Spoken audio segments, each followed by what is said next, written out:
കേരളയിൽ മാറി അതിവേഗ റെയിൽ പദ്ധതിയുമായിട്ടാണ് സംസ്ഥാന സർക്കാർ മുന്നോട്ട് പോകുന്നത്. അപ്പം എന്താണ് അതിൽ?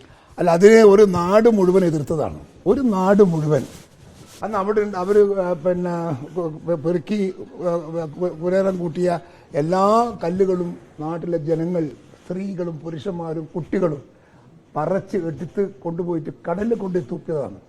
എരിയും വന്നാൽ അതുപോലെ സമരം അവിടെ ജനങ്ങൾ കൊണ്ടു നടക്കും.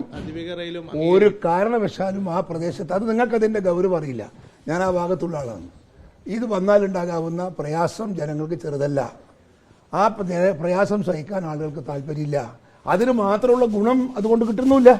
അല്ല, പക്ഷെ നേരത്തെ BJP നേതാക്കളും കേന്ദ്രത്തിന്റെ ഒരു എതിർപ്പുണ്ടായിരുന്നു. പക്ഷെ ഇപ്പോൾ അങ്ങനെയല്ല, കേന്ദ്രവും സംസ്ഥാന സർക്കാരും. അത് നിങ്ങൾക്ക് അറിയണ്ട, കേന്ദ്രവും അവർ ഒരുമിച്ചാലൊന്നും പ്രശ്നമില്ല. നമുക്ക് ജനങ്ങൾക്ക് ഉൾക്കൊള്ളാൻ സാധിക്കാത്ത ഒരു വികസനം ആ നാടിന് നമുക്ക് ആവശ്യമില്ല എന്നതാണ് ഞങ്ങളുടെ താല്പര്യം. കേട്ടോ,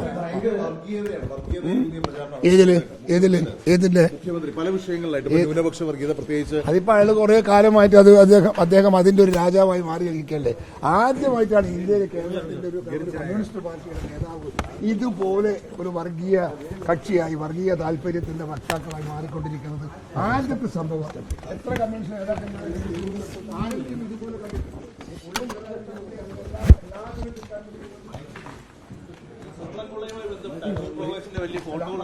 ഈ രാജ്യത്ത് ഇപ്പം പ്രശ്നമില്ല, ഒരു പ്രോബ്ലവും ഇല്ല.